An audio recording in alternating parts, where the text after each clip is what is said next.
तो आज का हमारा अगला टॉपिक है बेटा कि यूरोपीय बाजारों में भारतीय कपड़ा। Indian textile in European market. Indian textiles Indian textile became very popular in many European countries. This made wool and silk makers in England protest against the import of Indian cotton textiles. भारतीय कपड़ा बहुत popular होने लगा और वहाँ के जो कुलीन वर्ग था यानी अमीर घराने के लोग भी भारतीय कपड़ा पहनना पसंद कर रहे थे। उच्च क्वालिटी का। तो जिसकी वजह से अब सीधा सा असर पड़ने जा रहा था। वहां के जो उद्योग थे, इंडस्ट्री थी, उनको नुकसान होने लगा और इससे वहां के जो ऊन और रेशम निर्माता कंपनियां थी, उनको सबसे ज्यादा नुकसान उठाना पड़ रहा था। भारतीय जो कपड़ा आ रहा था, इसके विरोध में उन्होंने 1720 में, सॉरी, 1720 में ब्रिटिश गवर्नमेंट के द्वारा उस पर दबाव बनाया कि भाई ब्रिटिश गवर्नमेंट पर कि आप जो है बैन कीजिए, भारत से आने वाले कपड़े को पाबंदी लगा दीजिए छींट के ऊपर। इसके लिए उन्होंने कानून पारित करवाया जिसका नाम दिया गया, the law was called calico act. Calico act, ये कैलिको एक्ट वैसे तो जो हमने बात किया था, कैलिको एक कपड़े की प्रजाति कालीकट से, है ना। अब जो पिछले सेशन में हमने डिस्कस किया था कैलिको, लेकिन ये उसका इससे कोई रिलेशन नहीं है। उसका इससे कोई रिलेशन नहीं है। ये एक नाम है, बस संयोगवश ही है कि इसका नाम भी कैलिको एक्ट रखा गया कि भारत से आने वाला कॉटन जो था, खासकर छींट, उसके इस्तेमाल पर पाबंदी लगाने के लिए कानून पारित किया गया। उसको कैलिको एक्ट कहा गया। तो ये क्वेश्चन भी बनता है आपका, what do you mean by calico act, या what was calico act, calico act क्या था, इस पर आ जाता है क्वेश्चन। तो उस समय इंग्लैंड में नए नए जो थे कपड़ा कारखाने खुल रहे थे। भारतीय कपड़ों के सामने लाचार अंग्रेज कपड़ा उत्पादक अपने देश में भारतीय कपड़ों के प्रवेश पर पूरी पाबंदी चाहते थे ताकि पूरे इंग्लैंड में केवल उन्हीं का कपड़ा बिके, केवल उन्हीं का कपड़ा बिके और किसी का नहीं। इस क्रम में इंग्लैंड की सरकार ने सबसे पहले कैलिको छपाई उद्योग को ही सरकारी संरक्षण में विकसित किया और अब सफेद मलमल या बिना मांड वाले कोरे भारतीय कपड़े पर इंग्लैंड में ही भारतीय डिजाइन छापे जाने लगे। उन्होंने कहा कि भाई ठीक है, कपड़ा वहां से मंगवा लेते हैं, व्हाइट कलर का, छापेदार नहीं मंगवाएंगे, और उस पर खुद का डिजाइन छाप कर उसको मार्केट में बेचेंगे। इससे हम इससे हम अपना जो है प्रोडक्शन बढ़ा सकते हैं और हमारा ही कपड़ा बिकेगा, फिर हमारा ही तैयार माल बिकेगा, वहां से केवल हमें कपड़ा मंगाना पड़ेगा। तो इसको लेकर उन्होंने अपना किया। देखिए, कोई भी, जब आपको अपने देश में खुद के उद्योगों को बढ़ावा देना है तो आपको दूसरे देश से आने वाले प्रोडक्ट पर जो है वो ड्यूटी बढ़ा देते हैं। कई बार आपने जानते हो कि विदेश से आने वाला जो भी माल है, कई चीजों पर 100% टैक्स ड्यूटी लग जाती है। यानी फॉरेन की यदि कोई गाड़ी आ रही है आपके यहाँ पे, यदि उसकी कीमत 15 लाख है, वो यहाँ पर 30 लाख के आसपास बिकेगी क्योंकि उस पर 100% टैक्स ड्यूटी लगा दी जाती है।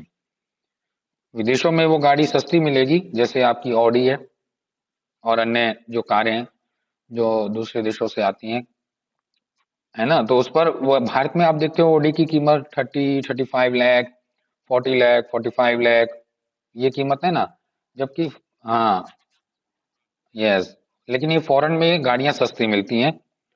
इसका मेन कारण यही है कि भारत में उन पर टैक्स बढ़ा दिया जाता है, टैक्स लगा देते हैं हम 100% टैक्स, जिससे भारत की गाड़ियां ज्यादा बिके। ये एक गवर्नमेंट हर उसमें करती है। इसीलिए जो भी प्रोडक्ट आएगा बना बनाया, चाहे आपके फोन है, मोबाइल फोन है, यदि कोई फॉरेन से आ रहा है, या आपके टेलीविजन हैं, इलेक्ट्रॉनिक आइटम है, और अदर जितने भी आइटम है, उन पर गवर्नमेंट टैक्स लगा देती है ज्यादा, जिससे केवल कुछ लोग ही खरीद पाएं और बाकी भारत का बना हुआ सामान खरीदें। ये हर देश करता है अपने देश के उद्योगों को बढ़ावा देने के लिए। At this time textile industry had just begun to develop in England. England में शुरू हो रही थी। The English textile producer found it difficult to compete with the Indian textile, hence they prevented the entry of Indian textile into England. The English textile producer started printing Indian design on white muslin or plain unbleachable Indian cloth. यानी कोरे कपड़े के ऊपर, कोरा कपड़ा यानी white कपड़े के ऊपर जिस पर कुछ छपा नहीं हुआ है, उसके ऊपर खुद के डिजाइन ये छापते थे. To overcome to stiff competition from Indian textile in the European market, the English weaver invented new machine to make clothes cheaper. भारतीय कपड़ों से कंपटीशन करने के लिए और अपना कपड़ा सस्ता रखने के लिए इंग्लिश बुनकरों ने अपने एक मशीन इजाद की जिसके बनने से invented new machine to make cloth cheaper, और उनका कपड़ा सस्ता हो जाए. और वो मशीन थी, देखिए बॉक्स में भी है और आपके थर्ड पैराग्राफ में भी है, 1764. यस, स्पिनिंग जेनी 1764 में इन्वेंटेड हुआ. किसके द्वारा? बाय के जॉन के ने स्पिनिंग जेनी का आविष्कार किया. स्पिनिंग जेनी क्या है? स्पिनिंग जेनी एक ऐसी मशीन जिसमें एक कामगार एक साथ कई तकलियों पर काम कर सकता था. कई तकलियां यानी जो कपड़ा बनाने वाली मशीन थी, तकली, ठीक है, उस पर एक व्यक्ति कई सारी मशीनें चला सकता था, एक ही व्यक्ति. तो इसकी वजह से उनका प्रोडक्शन बढ़ गया और जो कपड़े का जो प्राइस है वो कम हो गया, लागत कम होगी. लागत क्यों कम हो गई? हमने पढ़ा एक फैक्टर में लेबर का पढ़ा था ना, एक फैक्टर उद्योगों में लेबर. तो श्रम जब कम लगा, वही 10, जहां केवल एक तकली पर एक व्यक्ति काम करता था, उससे लेबर का खर्चा बढ़ता था, है ना. और लेबर का खर्चा बढ़ने से कपड़े की कॉस्ट भी बढ़ जाती थी. तो अब एक ही लेबर जब 10 जगहों पर काम करेगा, 10 तकलियों पर करेगा, तो यानी उसने 9 लेबर के पैसे बचा लिए इस मशीन को लगा के. 9 लेबर को जो वो पैसा दे रहा था इंडस्ट्री, उसने वो बचा लिए. तो इससे कपड़े की जो कीमत थी वो कम हुई. और साथ ही इससे एक कदम आगे बढ़ के 1786 में रिचर्ड आर्कराइट, अंडरलाइन कर लीजिए, रिचर्ड आर्कराइट, ठीक है. देखिए ये आपकी स्पिनिंग जेनी, इस तरह की स्पिनिंग जेनी की फोटो देख सकते हो आप. आज एक म्यूजियम का हिस्सा है क्योंकि अब ये वर्क नहीं होते हैं, अब तो मशीनें आ गई हैं, ठीक है. ये एक प्रकार की स्पिनिंग जेनी है जिस पर कपड़ा तैयार किया जाता था. अब जैसे पहिया घूमता है, ये जो पहिया लगा हुआ है, इसके घूमने से ये मशीन चलती थी, करेक्ट. अब इसी को उन्होंने जब उससे जोड़ दिया, स्पिनिंग जेनी से के साथ मिलाकर, तो एक साथ 10 तकलियां काम करने लगी.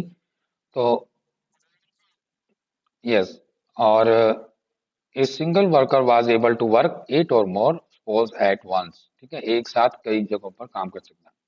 तो 1786 में एक कदम और आगे बढ़कर, भाई लेबर के साथ साथ उन्होंने, लेबर तो कम हुई ही स्पिनिंग जेनी लगाने से, रिचर्ड आर्कराइट ने स्टीम इंजन, वाष्प इंजन लगाया इसके अंदर, ठीक है.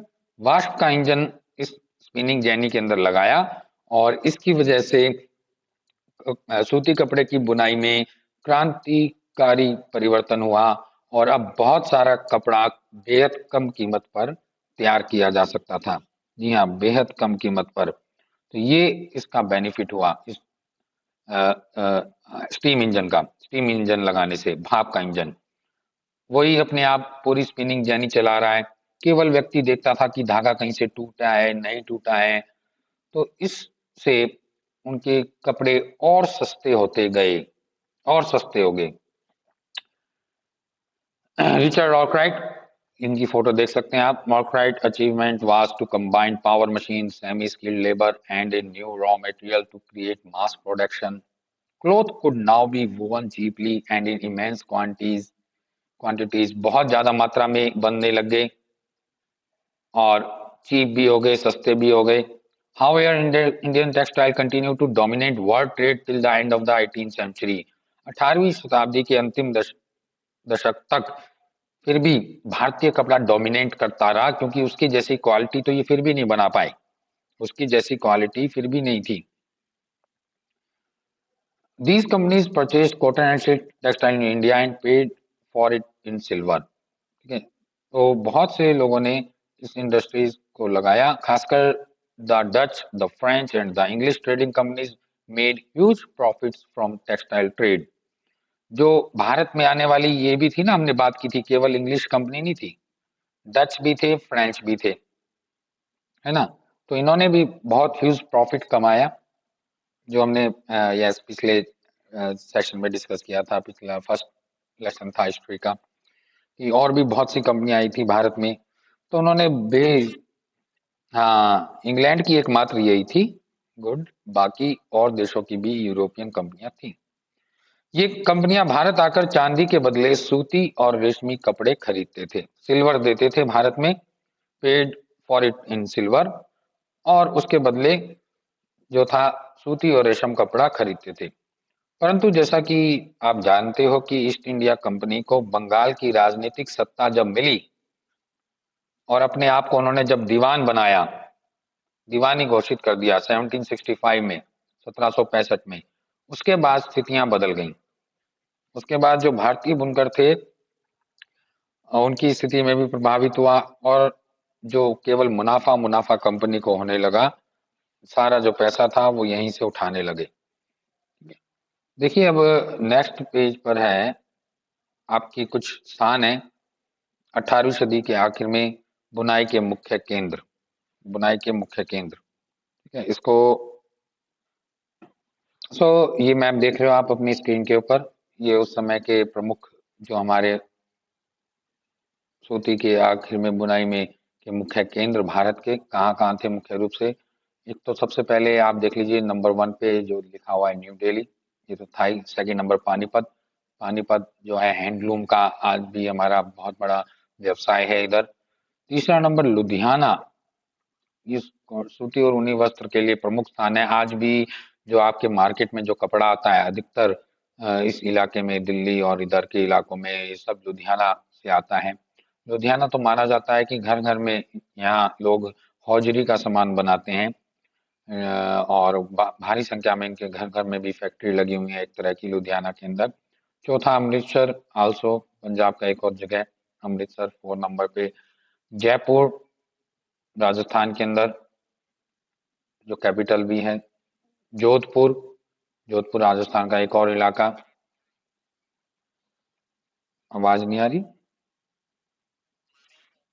आ रही है बेटा, ओके। और इसी के साथ साथ आपका भीलवाड़ा, ये भी राजस्थान का एक और इलाका है। अहमदाबाद गुजरात में आ जाइए, अहमदाबाद, सूरत, ये दोनों गुजरात के प्रमुख, और सूरत तो हमेशा से रहा है, बहुत प्राचीन समय से भी रहा है ये तो सूरत अपने आप में। मुंबई महाराष्ट्र के अंदर जो एक हमारी कैपिटल सिटी के नाम से भी जाना जाता है, कैपिटल सिटी, राजधानी है हमारी, कैपिटल सिटी भारत की मुंबई। इचालकरंजी, बेंगलोर, कैंकोर, कोचीन, कोयम्बटूर, कोचीन आपके केरल में, ये एक आप पोर्ट भी है, कोची पोर्ट भी है वहाँ पे, और कोचीन एयरपोर्ट भी है यहाँ इस इलाके में। कोयम्बटूर आपके तमिलनाडु में, मदुरई, त्रिपुर, करूर, इरोड, इरोड, इरोड, इरोड का 7th क्लास में आया था, इरोड का कपड़ा बाजार, है ना, इरोड सपना वाले चैप्टर में। हम्म, सलेम, सलेम भी तमिलनाडु में, चेन्नई यानी मद्रास, हैदराबाद, ये प्रमुख जगह रही हैं। और कोलकाता 24 नंबर पे, कोलकाता, ये आपके फेमस इलाके रहे हैं अपने समय के भी और आज के भी कॉटन इंडस्ट्रीज के अंदर। और आप देख रहे हो अधिकतर लोकेशन सी के पास में है, समुद्र के इलाके के ऊपर है ना अधिकतर। चेक कर पा रहे हो ना, अधिकतर जो है समुद्री इलाके, मैंने बताया था कि समुद्र के पास क्यों होते हैं, क्योंकि क्लाइमेट कंडीशन होती है जरूरी। अब है इंडियन वीवर्स, बुनकर कौन थे, और अब हम बात करेंगे भारतीय बुनकरों के साथ हुआ क्या। क्यों भारतीय बुनकर ज्यादा परेशान थे, क्यों उनके साथ कैसे प्रभावित हुए? वीवर स्पेशलाइज इन वीविंग, भारतीय बुनकर जो मलमल बनाते थे और उनकी जो फेमस था, जो ब्रिटेन की महारानी भी पहनती थी, तो इतने महान बुनकर, स्किल्ड बुनकर यहाँ थे। They pass their skill from one generation to next, वो एक जनरेशन से दूसरे जनरेशन में अपनी स्किल को पास किया करते थे। Some of the weaver community in India were the Tanti weaver of Bengal. Tanti, Tanti ये बुनकरों की एक जो है समुदाय है, तांती, तांती वीवर बंगाल के। द जूलास और Momin weavers of north India, Kabir भी जूला थे, है ना, कबीर जी भी। Sale and Kaikolar and Devang of south India, Sale and Kaikolar ये भी उनकी जातियों के नाम है, बुनकरों की जाति। देवांग ऑफ साउथ इंडिया, दक्षिण भारत के। तो ये तीन प्रमुख रूप से बात की है इसने।